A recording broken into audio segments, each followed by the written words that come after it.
하나님께서 출애굽기 초기에 모세를 불러서 이스라엘에 보내시려고 할 때 고통하고 있는 이스라엘 백성들에 대해서 그들을 은혜의 대상으로서 긍휼의 대상으로 여기시면서 그들을 돌아보시고 구원하겠다고 가라 이렇게 말씀을 하셨는데, 여기서는 목이 곧은 이 백성에 대해서 책망의 소리를 하십니다. 하나님께서는 이 목이 곧은 백성의 그 현재 상태에 대해서 하나님은 기뻐하지 않고, 그 부분에 대해서 그것을 다루지 않는 한 하나님께서 그들에 대해서 이렇게 호의적일 수 없다는 것을 여기서 드러내죠. 그래서 5절에서 하나님께서 그들이 죄의 도구로 썼던 그런 단장품들을 제거하라고 이렇게 말씀하시죠. 그것을 제거해서 하나님 앞에 돌이킨다고 하는 상태를 가지고 있을 때 그들을 다루실 수 있다라고 하는 것을 시사하는 거죠. 이것은 우리에게 중요한 원리예요. 보편적으로 하나님을 향해서 자기가 죄인이다, 하나님 앞에 범죄했다고 하는 자각도 없고 하나님께 대한 은혜의 어떤 태도도 사모함도 취하지도 않으면서 하나님께서 은혜를 주시고 이전 같은 모습을 회복시켜 주실 것이라고 이렇게 하나님의 은혜를 자기중심적으로 결정하고 생각해서 이렇게 행동하는 것은 우리가 하나님을 너무 모르고 하는 행동입니다. 그래서 하나님 앞에 자기들을 이렇게 무장해제 시킨 상태에서 주님 앞에 자신들이 죄인이라고 하는 것을 회개하는 모습을 가질 때야 가능할 것입니다. 그래서 하나님께서 직접 이런 얘기를 하신 거죠. 제가란 말이지. 로이 존스 목사가 그 영국 교회를 바라보면서 부흥의 역사를 경험한 그 나라이기 때문에 다시 부흥하게 되는 것에 대해서 굉장히 열망을 가졌어요. 그 사람이 이 출애굽기 이 장면을 가지고 영국 교회의 부흥을 얘기하죠. 단장품을 제하는 이런 회개의 필요를 얘기합니다. 영국 사회에서. 그런데 여러분, 우리 사회는 없을까요? 우리들이 오늘날 교회와 오늘날 신자들이나 오늘날 우리 교회 안에 있는 리더들이며 모두가 자신들이 하나님 앞에 나와서 이 단장품을 제거하지 않고 뭔가 하나님과의 관계 속에서 뭔가 있기를 기대하는 이 일이 과연 가능하겠느냐, 이게 아니에요. 항상 범죄한 죄인이 하나님 앞에 나아가는 길은 하나님께서 지금 말씀하신 대로 단장품을 제함으로써요. 다시 말해서 하나님께 속한 것으로 옷 입힘을 받기 전에 먼저 우리의 죄악된 것을 벗어버리지 않으면 안 되는 것입니다. 이건 기독교에 계속되는 하나님과의 관계 속에서 하나님의 백성들에게 반드시 있어야 되는 모습이에요. 그런데 오늘날 우리들이 하나님 앞에 나아가는 데서 자신들의 죄악된 상태 같은 것에 대해서 이렇게 너무 쉽게 처리하거나 하나님 앞에 회개할 필요를 못 느낀다든가 회개할 필요가 없는 이것을 정당화하기 위해서 예수 그리스도의 죄사하신 것을 막 팔아먹는데, 아니 그리스도께서 우리의 죄사하신 것의 완전함을 누가 무시하나요? 그러나 그 완전함 속에 그것을 알기 때문에 이 죄에 대한 경각심은 더 예민해질 수밖에 없고 죄를 자백하고자 하는 예민함은 자연스럽게 생긴다는 것은 모르나요? 왜 그런 식으로 성경을 자기 편리대로 자기 정당화하기 위해서 그러는지 모르겠어요. 아닙니다. 하나님께 속한 것으로 덧입혀받기 위해서는 먼저 우리의 죄악된 것들을 벗어버려야 됩니다. 그래서 이 얘기하는 거예요. 벗어버리라고. 떼어내라 하되 너희는 장신구를 떼나 그리하면 내가 너희에게 어떻게 할 것인지 정하겠노라 하지. 기존의 죄악된 이런 상태에 대한 이 연장선상에 있으면서 자각하지 못하고 그냥 그걸 그대로 유지하면서 그래요, 해주세요, 갈게요, 열심히 뒤따라 가겠습니다. 여전히 하나님을 이용해요. 그러면 사람은, 인간은요, 자기가 하나님 앞에서 이런 잘못된 것이 있었을 때는 이런 중대한 죄를 범했을 때 이것이 중대한 죄라고 하는 것에 자각이 있어야 돼. 이거 막 사람이 죽었잖아요. 막 레위에 사람 죽어. 와, 무섭다. 이렇게 무섭다. 아주 무서우니까 하지 말아야지. 이런 정도 생각을 가지고 하나님을 뒤쫓아면은 무서움만 사라지면 또다시 죄로 가는 거예요. 하나님과의 우리 관계는 인격적인 관계 속에서 나의 전인격이 움직여서 그것을 자각하고 돌이키는, 그래서 하나님을 분명히 의식한 가운데서 행동하는 것이 있음으로써 뭐가 전환이 있어야지, 그게 없으면서 그냥 넘어가면 또 져요. 또 져요, 인간은. 이렇게 해도 인간은 위험한 사람이에요. 그래서 이제 이 백성들이 이어서 슬퍼하고 여기서 결국은 주님의 말씀을 따라서 모든 단장품들을 몸에서 제거하게 되죠. 하나님께서는 계속 모세와 만나기를 원하셨지만 아직 죄 있는 상태에 있던 그 이스라엘 백성들의 진영 안에서는 만나실 수가 없었습니다. 그래서 모세가 진 밖에 장막을 쳐요. 그때 백성들이 이런 행동을 통해서 자신들이 하나님으로부터 멀어져 있다고 하는 것을 느끼게 되는 것입니다. 그러면서 여호와를 앙망하는 자는 다 진 바깥 회막으로 나아갈 수 있는 길을 열어놨어요. 로이 존스 목사는 이게 부흥의 중요한 과정이라고 보는 거예요. 부흥이 일어나는 곳에는 자신들의 죄악된 이 진영에서 성별하여서 구별하여서 하나님을 만나고자 하는 이런 별도의 행동을 한다는 것이죠.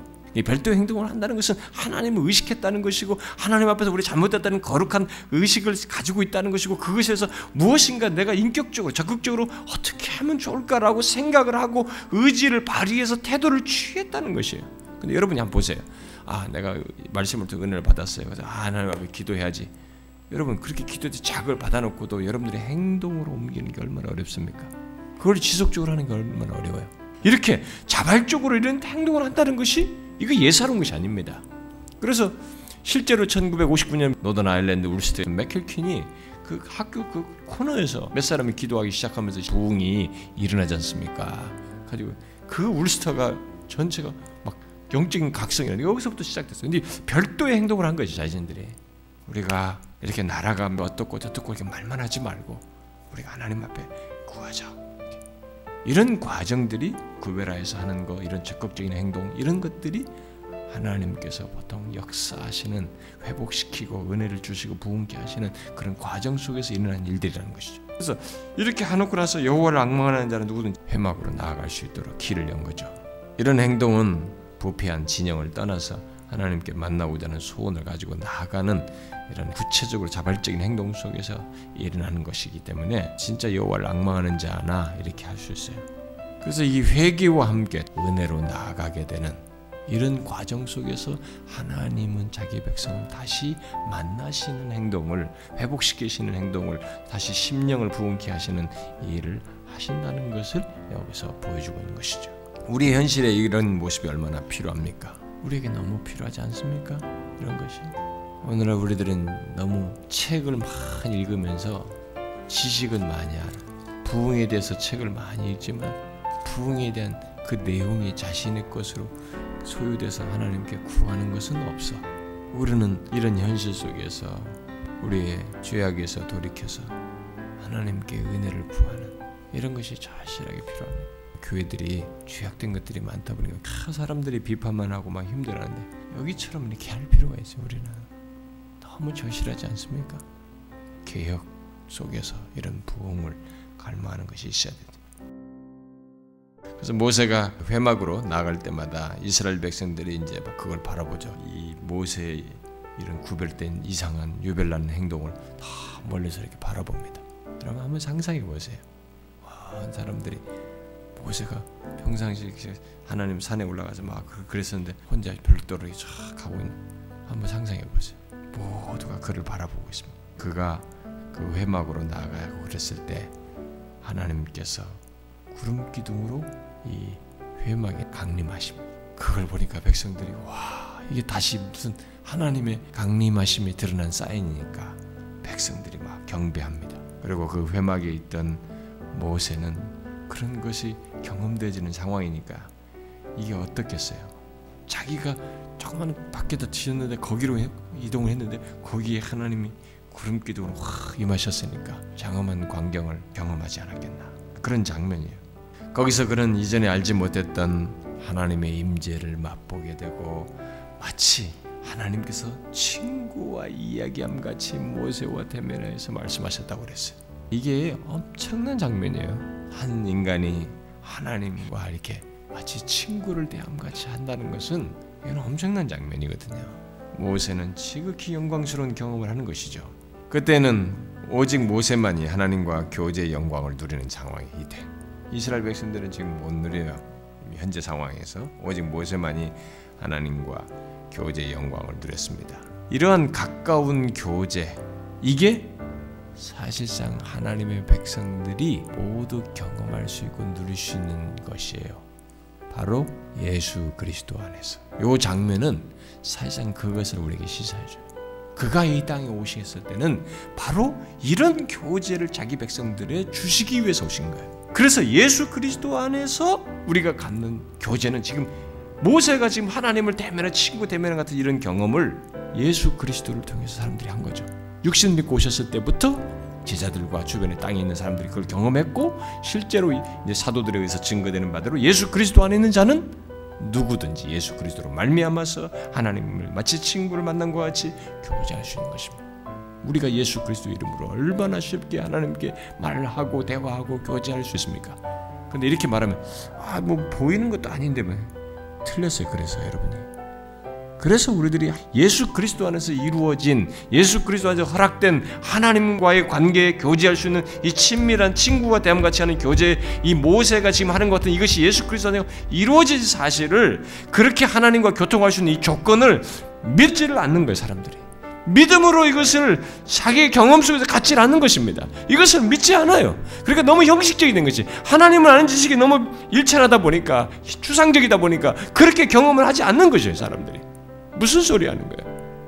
예수 그리스도께서 오신 것은 바로 이것을 갖게 하시기 위함입니다. 그리고 예수 그리스도 안에서 우리는 그것을 갖게 되었어요. 그래서 우리가 하나님 앞에 말을 하고 그분에게 대화하고 이런 것이 예수 그리스도의 이름으로 이렇게 쉽게 하나님을 대면한 그 대제사장이나 지성소에 들어가서 할 수 있었던 일을 지금 우리가 하잖아요. 지금 그리스도의 이름으로. 왜 이것을 가볍게 여기는 것이에요? 이것의 혜택과 이것의 복을 왜 가볍게 여기는 것입니까? 도대체 어떻게 하나님을 믿는 것이냐 이거죠. 우리는 이걸 알아야 됩니다. 지금 이 영광스러운 모습은 그리스도께서 우리에게 주기 원하신 것이에요. 그리고 그분 안에서 갖게 하시기 원하신 것입니다. 근데 그것은 우리의 죄가 속죄받고 용서받을 때만 가능하기 때문에 그리스도의 속죄 안에서 그게 가능하게 되는 거예요. 여기서도 이들에게는 똑같아요. 그것이 그들의 죄가 속죄받고 용서받아야 하나님께서 그들과 다시 교제하시는 것이죠. 모세는 이 귀한 교제, 하나님을 친구가 대면해서 하는 것 같은 이런 복된 교제의 이 기회를 어떤 찬스로 삼냐면 백성들을 위해 중보하는 기회로 삼습니다. 중보자. 계속 그걸 생각하게 만들어요. 그래가지고 거기 12절 13절에 얘기하는 겁니다. 모세가 여호와께 아뢰되 보시옵소서 주께서 내게 이 백성을 인도하여 올라가라 하시면서 나와 함께 보낼 자를 내게 지시하지 아니하시나이다. 주께서 전에 말씀하시기를 나는 이름으로도 너를 알고 너도 내 앞에 은총을 입었다 했습니다. 내가 참으로 주의 목전에 은총을 입었사오면 원하건대 주의 길을 내게 보이사 내게 주를 알리시고 나로 주의 목전에 은총을 입게 하시며 이 족속을 주의 백성으로 여기소서. 와, 놀라운 기도를 합니다. 뭔가 저는 이 모세 여기서 이 중보적인 기도는 하나님을 아주 추상적이거나 밋밋하게 하는 것이 아니라 마치 그냥 그분의 존재 그리고 가까이서 그분이 어떤 분인지 너무 확고히 알지 않고는 이렇게 말할 수 없는 하나님을 생생하게 확고히 알기 때문에 하는 기도죠. 만일 하나님께서 사자를 통해서 그와 함께 가지 않으신다면 그는 백성을 인도할 길이 없다는 거예요. 자기는 아무리 환경적인 문제가 해결되고 가나안의 대적들을 다 물리치고 이렇게 해주어도 이스라엘이 원하는 것을 얻는다 할지라도 하나님께서 친히 함께 가지 않으면 모든 것이 의미가 없다는 거예요. 모세는 하나님의 충만한 은혜의 빛 가운데서만 길을 가고자 했습니다. 그는 백성들이 그 빛 가운데서만 걸을 수 있고 만족할 수 있다고 믿었어요. 그리고 그게 하나님의 백성된 자의 마땅한 모습이라고 여겼습니다. 그래서 이 족속을 주의 백성으로 여기시옵소서라고 한 겁니다. 이렇게 하자 하나님께서 모세의 이런 간구에 응답을 하시죠. 모세가 그토록 듣고 싶은 답을 듣습니다. 내가 친히 가리라. 여러분 이 33장은요 굉장한 비밀을 가르쳐줍니다. 우리의 심령이 아주 애절하게 하나님을 향한 열망을 불러일으키는 그런 내용들로 가득 차 있습니다. 우리 또한 이것을 배워야 되는 겁니다. 내가 친히 가리라. 이렇게 하나님께서 마침내 말씀을 하셔요. 그렇게 함으로써 자신의 언약과 은혜를 완전히 회복할 것을 약속하십니다. 얼마나 복된 얘기예요. 여러분, 저는 이런 사실에 근거해서 우리 한국 교회를 생각해보고 우리들을 생각해보고 싶습니다. 우리에게 이게 얼마나 필요할까요? 우리 한국 교회는 하나님께서 친히 가시는 것을 원하긴 하고 있는가? 오늘날 예수 믿는 우리들은 하나님께서 친히 가시는 것을 원하긴 하고 있는가? 여러분 개개인은 모세가 이토록 원하는 이것을 원하기나 하고 있는가 한번 물어보세요. 너무나 많은 사람들이 하나님이 원하시는 것 주면 그러면 하나님의 응답으로 생각지 않을까요? 예수 믿는 사람들이 다 그 수준에 머무르는 경우가 많아요. 그 수준에 머문다는 것 자체가 하나님에 대한 이해가 깊지 않다는 거예요. 우리가 여기서 배워야 되는 것입니다. 굉장히 예수 믿는 사람들이 그냥 현실의 문제 해결 차원 수준을 못 넘어서는 거예요. 하나님과의 관계를. 그러니까 내가 원하는 거 막 해결, 그럼 다 됐다고 생각하는 거예요. 계속 그 수준에서만 하나님을 생각하는 거지. 이걸 주셔도 하나님이 이것을 주어서 하시고자 하는 일을 나에게 하시고 나를 끝까지 이끄시고 하나님이 친히 함께 하시는가? 이게 더 중요합니다. 이런 것도 다 좋지만 내게 있어서는 하나님이 친히 함께 하시는 것이 그게 더 중요합니다. 라고 하는 이런 하나님에 대한 이해와 믿음을 가지고 간구하며 구하는 모습이 우리에게 있는가 하죠. 오늘 한국 교회는 너무 현실의 필요를 채워주는 것에 도취되어 있지는 않은가? 조금 현실이 안정되고 뭐가 괜찮아지면 그것으로 우리는 하나님이 계신다고 생각하는가? 이 내용을 비추어 볼 때 그것이 하나님께서 궁극적으로 우리와의 관계 속에서 주시고 싶어하는 것이 아니라는 것을 보게 됩니다. 모세는 오히려 그것을 재앙으로 생각했어요. 하나님이 함께하지 않는 이런 것들은 재앙으로 여겼습니다. 우리는 이런 모세가 취한 이런 태도를 가져야 합니다. 내가 원하는 것 이런 것들이 내 인생 속에 다 된다 할지라도 그토록 원하는 것이 다 되고 문제가 없어진다 할지라도 그것이 전부가 아니라는 것입니다. 신자의 삶에 있어서 중요한 것은 그게 전부가 아니에요. 하나님이 친히 우리의 길에 계시는 것이고 나와 동행하는 것입니다. 하나님 자신 없는 선물 보따리는 오히려 우리에게 더 하나님 멀어지게 할 수 있는 여지가 큰 거죠. 15절 16절에서 친히 가겠다는 말을 듣자 모세가 말하죠. 주께서 친히 가지 아니하시려거든 우리를 이곳에서 올려보내지 마옵소서. 우리가 주의 목전에서 은총을 입었다는 것을 주께서 우리와 함께 행하심으로 나와 주의 백성을 천하만명 중에서 구별하심이 아닙니까? 하나님이 함께 하심으로써 우리를 구별하시는 것이 우리가 주의 목전에서 은총을 입은 것 아닙니까? 여호와께서 대답하십니다. 그래, 네가 말하는 이 일도 내가 하리니 너는 내 목전에 은총을 입었고 내가 이름으로도 너를 알미니라. 이 33장의 하나님과 모세 사이의 중보자로서의 취하는 행동 속에 이 내용 전개가 하나님과의 관계 속에서 막 이 얘기 진행하는 이것이 뭔가 점증적으로 하나님께 나아가는 모세의 모습을 보게 됩니다. 그러니 얻을 것 다 얻었습니다. 그런데 모세가 여기서 멈추지를 않습니다. 이게 우리를 놀라게 하는 것입니다. 그는 하나님과 교제가 회복된 것을 자각했어요. 그때 그는 거기서 멈추지 않고 하나님을 더욱 친근하게 깊이 알기를 구하고 있습니다. 그런 구함 속에 인간이 하기에 어느 정도 이 얘기인지도 알지 못할 그런 내용을 요청한 겁니다. 원하건대 주의 영광을 내게 보이소서. 모세는 주의 영광을 온전히 볼 수 있기를 기대하고 말한 것이에요. 왜냐하면 뒤에서 주님께서 대답을 자기를 볼 수 없다고 말한 거 볼 때 이 사람의 이 의도 속에 말 속에는 하나님의 영광을 온전히 볼 수 있기를 원한 것입니다.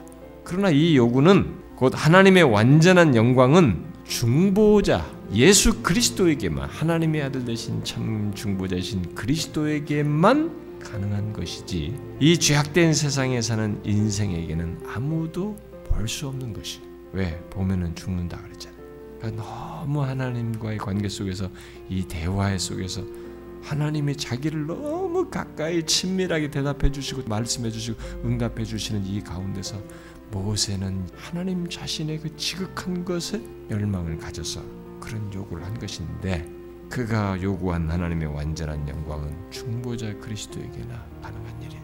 그래서 그 정도에 따른 행동을 하나님께서 하셔요. 하나님께서는 모세가 하나님을 향한 그 갈망을 아시기 때문에 완전히 무시하지 않고 그 참 중보자의 그림자에 속한 그에답게 이 얘기를 하십니다. 그 앞에서 자기 이름을 반포하실 것을 약속하십니다. 내가 내 모든 선한 것을 네 앞으로 지나가게 하고 여호와의 이름을 네 앞에 선포하리라. 모세가 이렇게 여기까지 나왔다는 거예요. 이렇게까지 하나님께 나가서 이렇게 놓치지 않고 기회를 삼아 하나님의 갈망하면서 구했다는 것입니다. 하나님은 이것을 기록했어요. 그리고 거기에 은혜 차원에서 뭔가 답을 주시고 행동을 해줬어요. 응답했습니다. 이런 것을 통해서 기록한 것은 우리에게 말해준 게 뭡니까? 우리가 이렇게 구할 수 있다라는 걸 말해주는 것입니다. 우리도 이렇게 하나님의 앞에 나올 수 있다는 것입니다. 그러고 보면 하나님이 우리와의 관계 속에서 자신을 얼마만큼 주기를 원하시고 우리가 생각하는 것 이상으로 은혜를 주시기를 원하신다는 것을 말해주는 것이에요. 우리는 이런 정도의 열망을 가져야 됩니다. 매일 땅의 것 수준에서만 멈추는 세월이 지나도 그러면 안 됩니다. 이렇게 될 수 있다는 걸 말해줘요. 그러니까 우리가 이런 갈망을 가져야 되는 것입니다. 이게 얼마나 복됩니까? 이럴 수 있는 사람으로 우리를 불러주셨다니 우리가 이럴 수 있다는 것이 얼마나 복입니까? 이것을 구해야 되는 것입니다. 우리는 여기서 모세가 이스라엘의 훌륭한 중보자인 것은 분명합니다만은 참 중보자의 그림자라고 하는 것을 보게 됩니다. 참 중보자는 그를 훨씬 능가하는 예수 그리스도죠. 그 그리스도께서 지금 우리의 중보자로서 하늘에서 하나님의 얼굴을 대하시는 가운데서 우리를 중보하고 계신 거죠. 더 능하신 그분의 중보 아래 우리가 있는 것입니다. 그러니 우리를 위해 그가 중보할 수 없는 것은 없어요.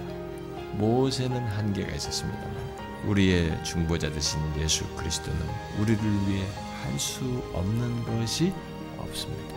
다 하실 수 있어요. 우리는 그분 안에서 모든 것을 하시는 것을 경험을 할 수 있고 복을 누릴 수 있습니다. 우리는 이 중보자 모세를 통해서 그 중보자, 우리의 온전한 중보자, 참 중보자를 봐야 됩니다. 그분은 우리를 위해 모든 것을 하시는 분이십니다. 우리는 그분의 중보 아래 있어요. 이 특권과 복이 얼마나 큰지를 알아야 됩니다. 여러분들이 이런 사실들을 성경에서 읽을 때 여러분들의 머릿속에 쌓는 지식으로 가지고 있으면 안 돼요.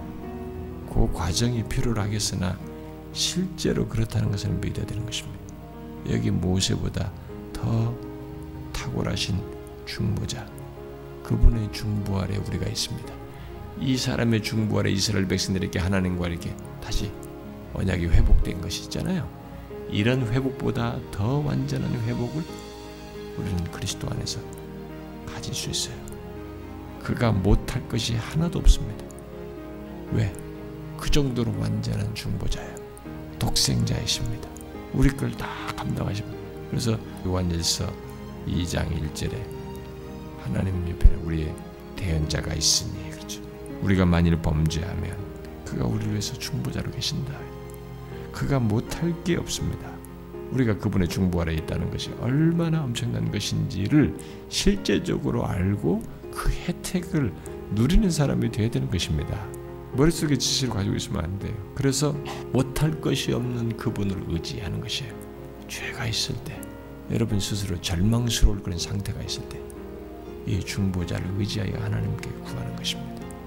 저는 저와 여러분이 이런 말씀을 통해서 그리스도의 이 중보 아래 있는 신자의 복과 특권을 실천적으로 또 실제적으로 삶 속에서 경험하고 누릴 수 있기를 바라요. 그게 신자예요, 여러분. 예수 믿지 않는 사람과 차이가 그건데, 제가 항상 정체성을, 신자의 정체성은 여러분과 저에게 있는 무엇으로 말하지 않는다고 그랬습니다. 우리는 그리스도로 말하는 것입니다. 여러분과 저의 정체성의 모든 가치는 이 그리스도로 말하는 것입니다. 그의 피가 존귀한 만큼 그의 피로 구속받은 자도 존귀하게 취급될 수 있는 것이에요. 우리의 정체성의 모든 가치가 그리스도로 인해서 전혀 다른 결과들을 경험하게 되고 상태에 놓이게 되고 복을 누릴 수 있다는 것입니다. 우리가 이것을 잊지 말아야 돼요. 이것이 실제로 누려야 되는 것입니다. 그러니까 여러분들이 죄로 인해서 짓눌리든 뭐든 힘들 때 이 중보자 되신 그리스도를 강력하게 붙들어야 됩니다. 믿음으로 그분을 의지하는 것이죠. 실제로 그분 안에서 있게 된 것이니까 그걸 실제로 믿고 경험할 수 있기를 바라요.